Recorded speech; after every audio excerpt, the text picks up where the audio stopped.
आमच्या मागण्या 13 मागण्या आहेत। 13 मागण्यामध्ये दिव्यांगांना 5% निधी त्वरित वाटप केला पाहिजे। ग्रामपंचायतच्या याच्यातून 5% निधीतून 5% निधी दिला पाहिजे आणि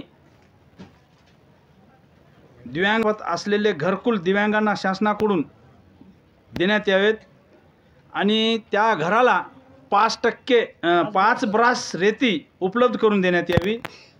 दुसरी मागणी आहे नंतरची, संजय गांधी निराधार समितीवर शासन निर्णयाप्रमाणे 1 दिव्यांग घेण्यात यावेत। नंतरची मागणी आहे विषयक सहाय्यक योजनेतील डीबीटी न झालेल्या लाभार्थ्यांना घर भेटी देऊन डीबीटी करून देण्यात यावे। गायरान पट्टे दिव्यांगांना शासन निर्णयाप्रमाणे गायरान पट्टी जमीन नावे करण्यात यावे। पूर्वी हक्कासाठी नायगाव प्रहार दिव्यांग संघटनेमार्फत आमच्या एकूण 13 मागण्या आहेत। सर्वात महत्त्वाची प्रमुख मागणी म्हणजे दिव्यांगाला घरकुलाचा लाभ मिळाला पाहिजे, 5 ब्रास रेती मिळाली पाहिजे आणि 5% निधी मिळाला पाहिजे।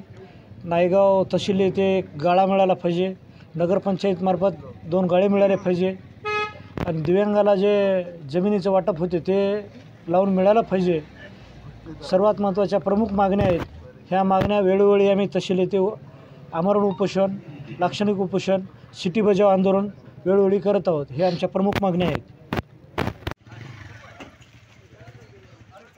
या तहसील कार्यालय पंचायत समिती येथे आमरण उपोषणासाठी बसलेले आहेत, तरी त्यांना प्रहार दिव्यांग संघटना पाठीमागे आहे। तिरुपती पाटील, काही काळजी करू नका।